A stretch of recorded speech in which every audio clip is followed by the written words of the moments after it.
Excuse me, ये आपने कई बार लोगों को इस्तेमाल करते हुए भी सुना होगा और साथ में आपने खुद भी इस्तेमाल भी किया होगा। लेकिन इसका मतलब क्या होता है? और साथ-साथ अगर कोई आपको ये कहता है, तो डिपेंडिंग ऑन कि आप कर क्या रहे हैं, तो आपका जो रिप्लाई होगा, वो भी अलग हो जाएगा।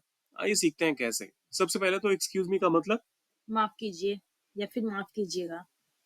तो अगर आपसे कोई कहता है एक्सक्यूज मी, तो माफ़ फिर वो कीजिए। बेसिकली आपसे माफी मांग रहा है। अब किस चीज के लिए माफी मांग रहा है वो डिपेंड करता है कि आप क्या कर रहे थे उस टाइम पे। तो ये रिप्लाई के थ्रू समझते हैं। जब आपको कोई कहता है, आप मान लीजिए किसी काम में बिजी हैं और अचानक से कोई कहता है एक्सक्यूज मी, और आप एकदम से अपना काम छोड़कर उसकी तरफ घूमते हैं, तो आप कहते हैं yes, how can I help you. जी, मैं आपकी क्या मदद कर सकता हूँ?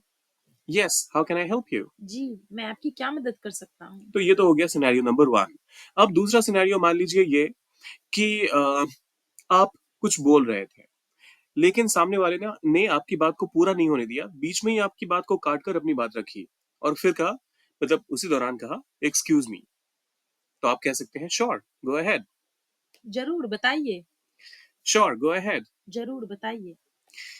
अब तीसरा, अगर मान लीजिए कोई आपको बार-बार परेशान कर रहा है, बार-बार एक्सक्यूज़ मी करे जा रहा है, तो फिर आप इरिटेट होके कह सकते हैं व्हाट डू यू नीड? आपको क्या चाहिए? What do you need? आपको क्या चाहिए? और ये हो गया उस सिनेरियो में जब किसी को लग रहा हो कि आप उनकी बात नहीं सुन रहे हैं और फिर वो बार-बार आपसे एक्सक्यूज़ मी कह रहा हो, तो आप उनको कह सकते हैं कि देखिए, मैं आपकी बात सुन रहा हूँ, कृपया जारी रखें। I am listening, please continue. मैं सुन रहा हूँ, कृपया जारी रखिए। I am listening, please continue. अब एक और ऑप्शन है।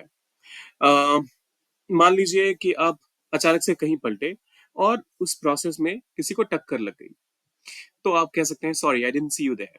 माफ़ कीजिए, मैंने आपको नहीं देखा। Sorry I didn't see you there.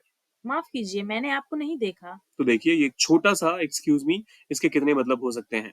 अब आपकी बारी, आप इनमें से कौन-सा इस्तेमाल करने वाले हैं वो डालें कमेंट सेक्शन में। बाकी जाते-जाते like, comment, share and subscribe ज़रूर करें।